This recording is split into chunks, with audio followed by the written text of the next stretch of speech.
everybody. Welcome to the Minimalist Podcast, where we discuss what it means to live a meaningful life with less. My name is Joshua Fields-Milburn. And I'm Ryan Nicodemus, and together we're the Minimalists. When we get past the material clutter, we often find boxes and bins of emotional clutter buried deep in our hearts and minds. No matter how intelligent or creative someone is, or what type of personality they have, it is how they navigate their inner world, their thoughts, feelings, and self-talk that ultimately determines how peaceful and joyous they will become. Today on this public minimal episode, we're speaking with renowned psychologist Dr. Susan David about decluttering emotional clutter. Then, this Thursday on the Minimalist Private Podcast, Susan and the Minimalists will answer a bunch more listener questions about getting unstuck, and we'll discuss the 4 essential movements to become emotionally agile. You can check that Maximal episode at patreon.com/theminimalists or click the link in the description. Your support keeps our podcast and YouTube channel 100% advertisement free, because advertisements suck. Our first question today is from Sabrina on Patreon. What does good emotional health look like, and what's the best way to achieve it? You know, Susan, so in your book, there on page 59, you talk about the good news about bad moods. And so I want to talk about this. And we were talking about it a bit on the Maximal episode, which we already recorded, how unfortunately we moralize everything. Happiness is good and sadness is bad, and anger is bad, but bliss is good. And what you've done, especially with this book, I'll hold it up here. It's called Emotional Agility. And what you've done in the book is you've helped separate that moralizing of every emotion, because it's not merely about experiencing only the pleasurable emotions, the good emotions, and then shunning the bad emotions. In fact, we had a question about grief and how grief can be loving and beautiful and necessary. Yeah. And yet we're often just looking for the good. In fact, it's even in this question, what does good emotional health look like? And I'm reminded of a mystic I heard. Someone asked him if he gets angry. And he said, it's not that I'm not capable of anger, but I don't give anyone the privilege of making me angry. And it was this morning, Ryan said something, and he was like, am I frustrating you? And I was like, you don't have the power to frustrate me. Only I have the power to frustrate me. Only I have the power to make me angry. Only I have the power to make myself upset. Now, of course, our environment affects us in different ways, but generally it has to do with the expectations we set. And then when the environment doesn't comport with our expectations, that's when we feel those negative emotions. Yeah. There's this beautiful quote, which is expectations are disappointments waiting to happen. And I love it. I love it. Yes, tweet that. I actually don't know whose, it's not mine. I don't know who it's from, but I spoke about a bit in the book. Yeah, I mean, the traditional way of dealing with, and it connects with this question, our emotions, is that they're good or bad, positive or negative. And this is a rigid view that is not true to the reality of our experience. I mean, Charles Darwin described how all of our emotions help us to communicate with ourselves. What are my needs? What do I care about? What are my values? And others. What are their needs? What are their values? And so on.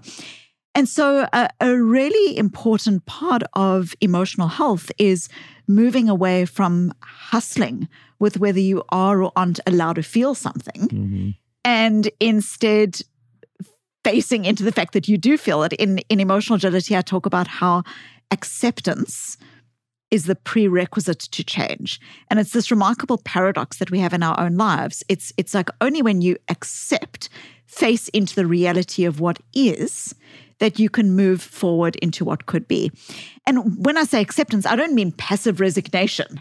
I don't mean like, oh my goodness, I'm sad now, I don't feel like getting out of bed and there's nothing I can do, therefore I'm going to stay in bed. I don't mean passive resignation. I mean acceptance of what is. Only when we face into a world in which people are unseen and we accept and recognize that, we can actually start changing it. Only when we accept that climate change is a fact and we recognize that reality will always have its way, that we are able to change that. And so, you speak about anger. I'm reminded my South African accent. So I grew up as a white child in the white suburbs of apartheid South Africa. And it was very much a country and a community committed to not seeing other people's pain, to not seeing, and to denial. And I found so remarkable in that context the words of Nelson Mandela. Nelson Mandela had a remarkable relationship with his anger. Mm. And what he described is how, firstly, his anger helped him to connect with what he cared about.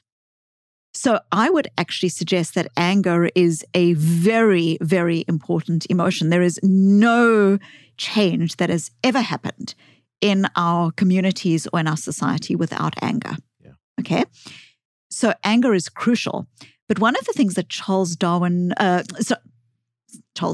of the things that Mandela described is how it was the recognition of his anger and what his anger was signposting about his values that then, in his words, enabled him to sit down with his oppressors. Mm. And I think this is remarkable and it's worth giving pause to, because a core part of my work is the idea that emotions are data. Emotions are data. Emotions tell us what we care about. But emotions are not directives. All right. And this is really important. Just because I feel angry doesn't mean I get to have it out with anyone, doesn't mean I get to act with impunity. Mm-hmm. So it's almost like if we can kind of step into our emotions and we can say, what are the data that these emotions are signposting? What is being threatened here? What value that's important to me is being threatened? So we can use those data, but we aren't letting them be directives. We are, instead of letting that anger hold us, we are instead stepping into our values. Mm.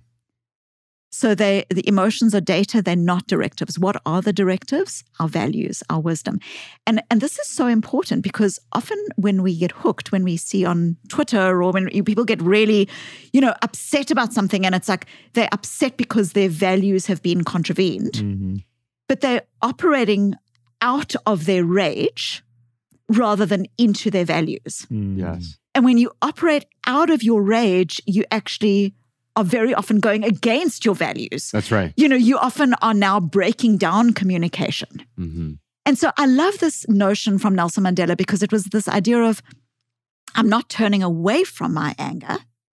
I'm learning from my anger, and it's the learning about my values that allows me to then have the conversations that I need to have in order to create change. Oh, that's beautiful. Yeah. Because the emotions, in a way, and I wrote this down as we were preparing for this episode, emotions are like children. You can love them without letting them run the show. Mm. Yes, emotions are data, not directives. I can show up to my son's frustration with his baby sister. My son's more introverted and he needs his space. And his baby sister loves climbing on his head while he's reading. I can show up to my son's frustration with his baby sister. I can see it. I can sawubona it. I see you, and by seeing you, I bring you into being. I can do all of those things. It doesn't mean I'm endorsing his idea that he gets to give her away to the first stranger he sees in a shopping mall. That's right. We own our emotions. They don't own us. Yeah. And so when I say that emotions are like children, you can love them, but they don't get to run the show. I have a 9-year-old daughter. Yeah. I love her and I can see her, but I don't have to let her tug me around with every impulse that she might have. And so in a way, our emotions, they create these impulses to act angrily, to act against our values. Yeah. And they put me in a situation where I'm often going to regret what I do, but I can see the emotion for what it is. I can experience the emotion, whether it's being upset or elated or any sort of emotion in between. And I can see that. And I can even appreciate it without it being the the director of the show? Yeah, I'm reminded, by this question of, and it connects also just with this idea of emotional health. I'm reminded so much of, that beautiful Viktor Frankl sentiment that I'm sure you've discussed previously on the show. This idea that I think it's probably one of the most profoundly powerful ideas in human history, which is Viktor Frankl survived the Nazi death camps. And he describes this idea that between stimulus and response, there is a space. Mm-hmm. And in that space is our power to choose. And it's in that choice that lies our growth and our freedom. Yeah. So now, what does emotional ill health look like? Or when we're not being healthy with our emotions, there's no space between stimulus and response. Ooh. So what do I mean? What do I mean here? I mean, either that we're acting out of autopilot, we're buying things we don't need, we automatically, when our husband starts on the finances, we leave the room, we stress, so we bring our cell phone to the table, like there's no space between stimulus and response. So that's one way of having no space. The other way of having no space is the psychological term is fusion, or in my book I talk about being hooked. And what do I mean by this? Our difficult emotions and stories, like we have around 16,000 spoken thoughts every single day. 16,000. Wow. And many more thousand course through our minds. So what starts to happen is we've got this normal stream of thoughts and emotions that are helping us find our way in the world and make sense of the world. What starts to happen sometimes is we start getting hooked by a thought or an emotion, or fused with it. They're synonyms. They're the same thing, hooked or fused. Mm-hmm. And really what we're doing in this context is we are over-identifying with the thought or the emotion. There's no space for anything else. So here's what I mean. When you say something like, I am not good enough, what you've done is you've taken a thought, I'm having the thought that I'm not good enough, and you've now turned it into a fact and into a prison.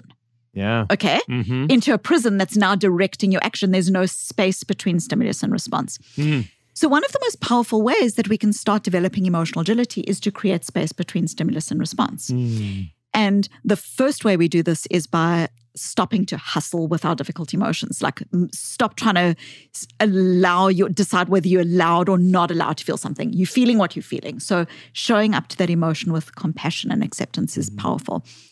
We spoke in the Maximalist episode about granularity, about being, more granular about your emotions instead of just saying, I'm stressed, actually trying to get deeper. Like, is it stress or is it disappointment or is it sadness? Mm-hmm.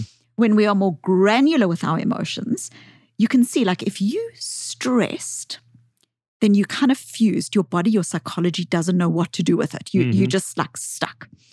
But if you start saying, actually, this thing I'm calling stress is actually, I feel unsupported. As you start labeling unsupported, there is this remarkable thing that happens psychologically, which is you start understanding the cause of that emotion and also what you need to be doing in relation to it. Even as I use the word unsupported, it's like, why am I unsupported and how can I get support? And so when we become granular with our emotions, it actually starts to activate what scientists call the readiness potential in our brains, the parts of our brains that help us to not be held hostage by the difficult emotion, but to rather step into our values. Mm-hmm. So that's the second thing. And then another thing that's really important that we haven't touched on yet in terms of emotional health is to not over-identify with the emotion. In other words, we create space between stimulus and response by recognizing that we aren't our emotion. Mm-hmm. We aren't our thought. So I'll play this out for you. If I said to you, Josh, like, oh, so you a person, you're a business owner, you're an entrepreneur, you're a father, you're a child. It's like, yes, of course, I'm all of those things. Okay, that doesn't feel foreign to you. Like, you are all of those things all at once. Sure. But when we say, I am sad, often what we're doing is we are saying, I am, all of me is sad, and there's no space for anything else. We're literally defining ourselves by that singular emotion. And so what starts to happen is it's almost like, so this is fusion. This is what fusion actually is. It's almost like the emotion is a cloud, and you have become the cloud. Okay, I am sad, all of me. There's no space for anything else. There's no space for wisdom, values, intention, breathing, compassion, connection. There's no space for anything else. So a really powerful way that we can start creating the space is by noticing and labeling your thoughts, emotions, and stories for what they are. They are thoughts, emotions, and stories. They are not fact. They're beautiful. We can honor them, but they are not fact. So what do I mean? I am sad. That's fusion. I'm noticing that I'm feeling sad. What you're starting to do here is you're using language to create space between you and the feeling. I am not good enough. Okay, that's fusion. I'm noticing the thought that I'm not good enough. Okay? Yeah. I'm noticing the urge to buy that thing that I don't need. So what starts to happen is when we start noticing our thoughts, our emotions, and our stories for what they are, which is thoughts, emotions, and stories, we start creating the Viktor Frankl critical space between stimulus and response. So we start recognizing, actually, here's the beauty, which is we are not the cloud. In fact, we are the sky. We are the sky. We are beautiful and capacious and human enough to experience all of our difficult emotions and thoughts and not be owned by them.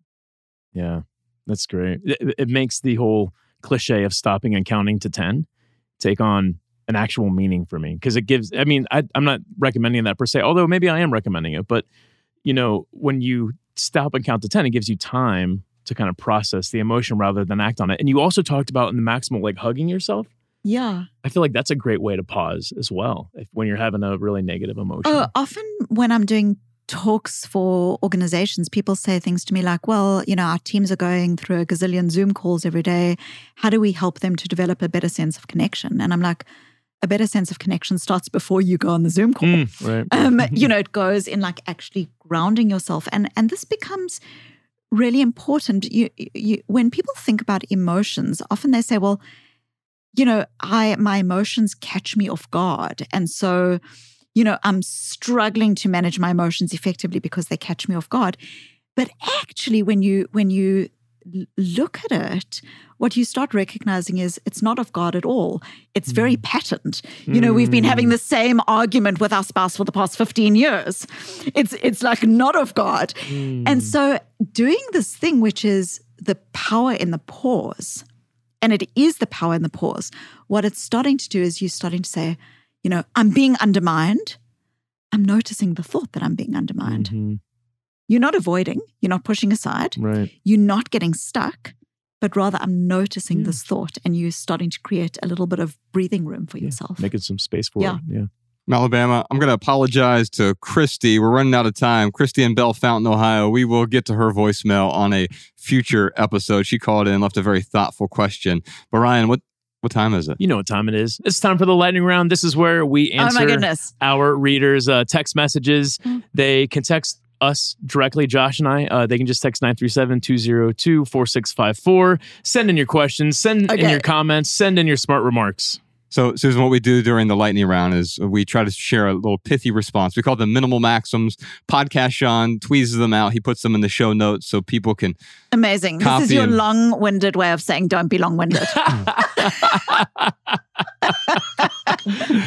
the way, you can find all of our minimal maxims now at minimalmaxims.com. Heck yeah. Thanks to Social Jess. Hey, Alabama, looks like Kim has a question for us. Lately, it's been really loud inside my head, and I can't stop worrying over things I have no control over. Any tips for how to snap out of it so I can get back to daily life? Yeah, when it's loud inside your head, that is often we're starting to brood.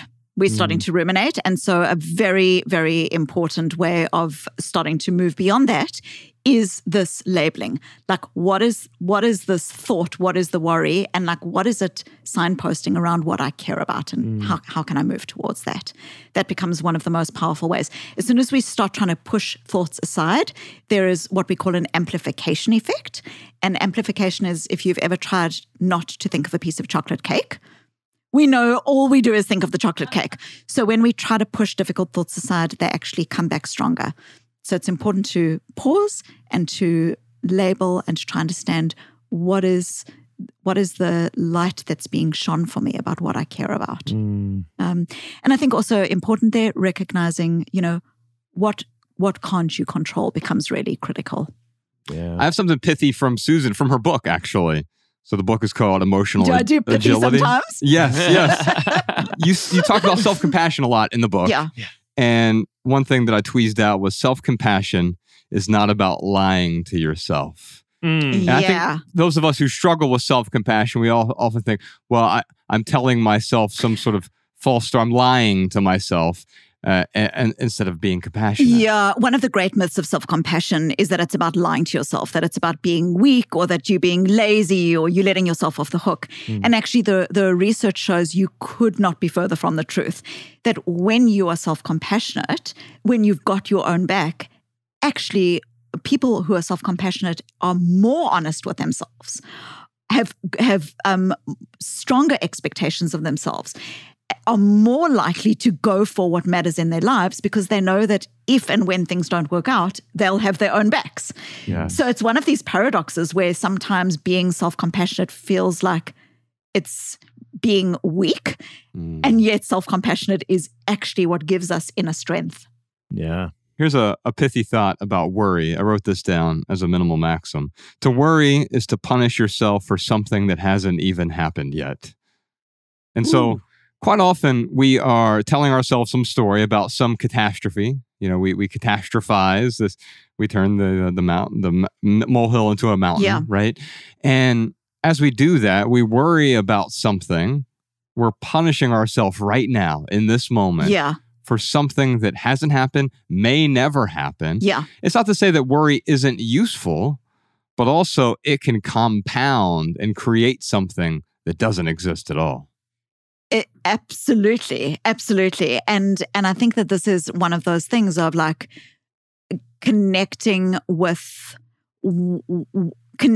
what matters to you. Like if you're taking on a project and that project has a level of risk to it and we have like a whole lot of worry about the project, what that worry is actually signaling is that there is this goal, there is this thing that matters to me, there's this thing that's purposeful to me that I want to move towards. And I think if we can hold on to the purpose of what we're doing, we are more likely to feel free. It's the difference between, a have-to goal and a want-to goal. A have-to goal is like, I have to do this thing. I have to present in this way. I have to be liked. And we start getting worried about whether we're going to succeed in that particular thing.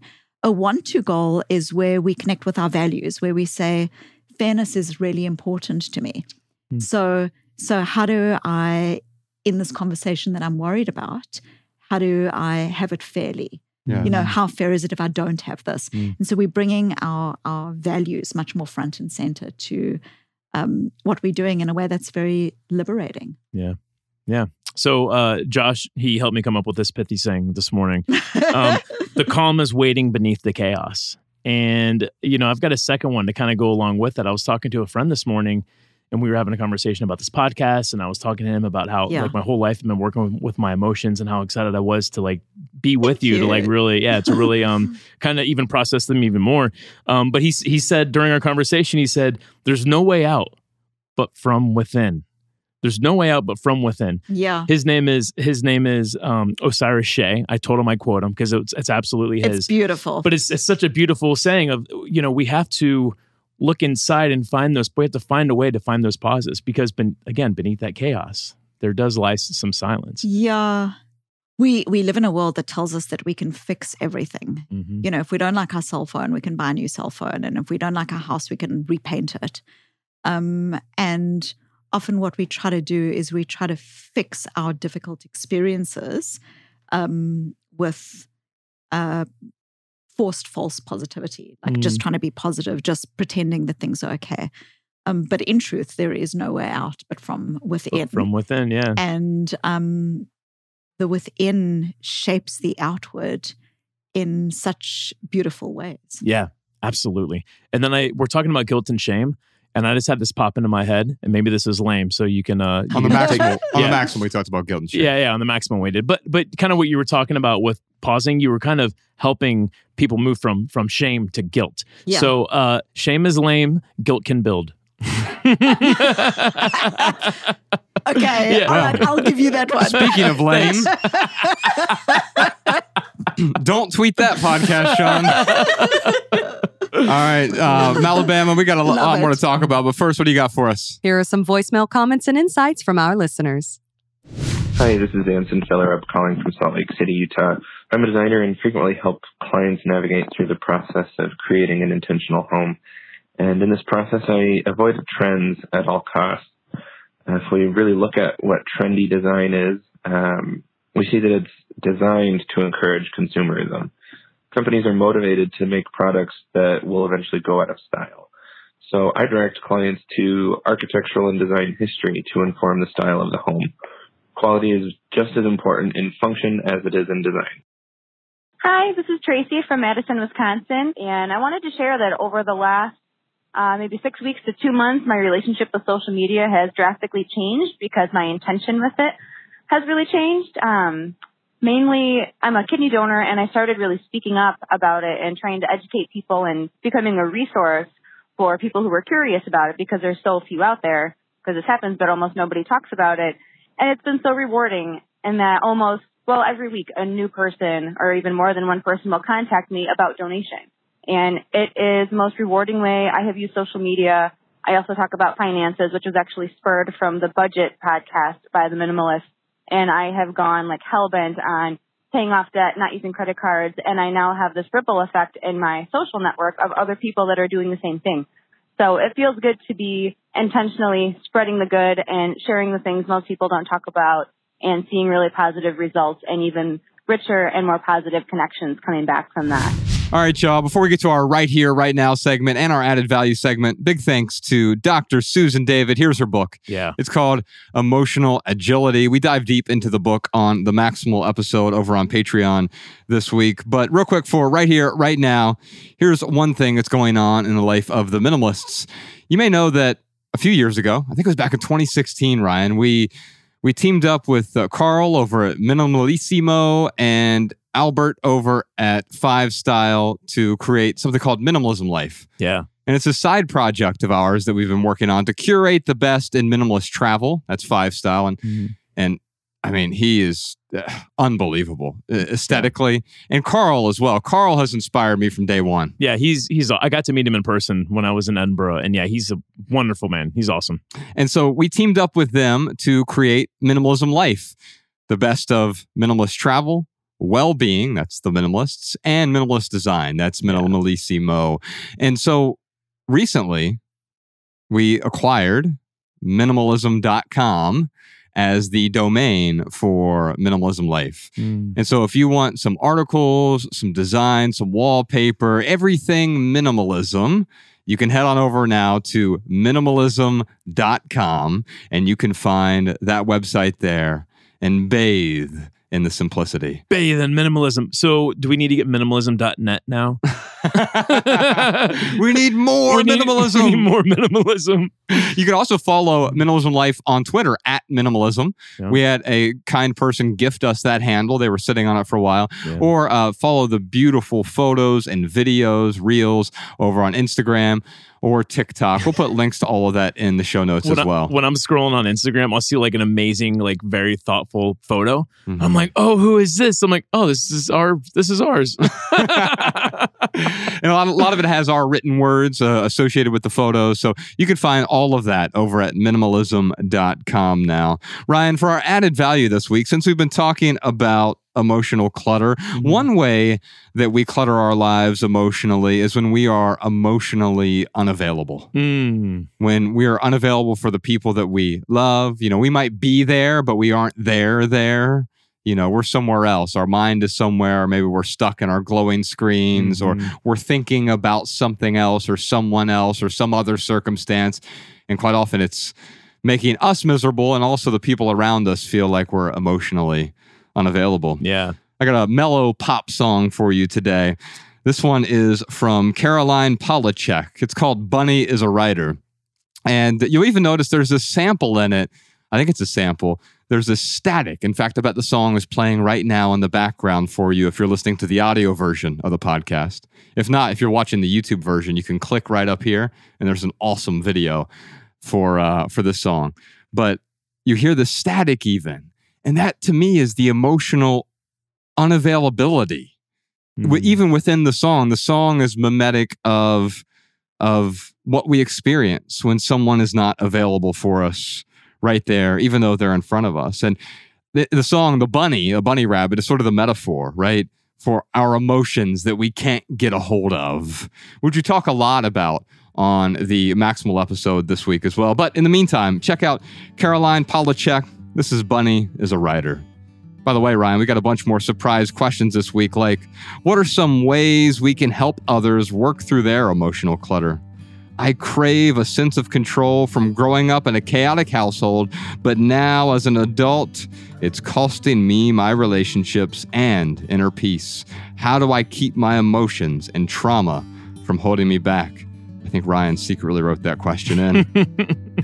And also, is grief considered emotional clutter, or is it an essential part of experiencing loss? I actually wrote all these questions. Thank you.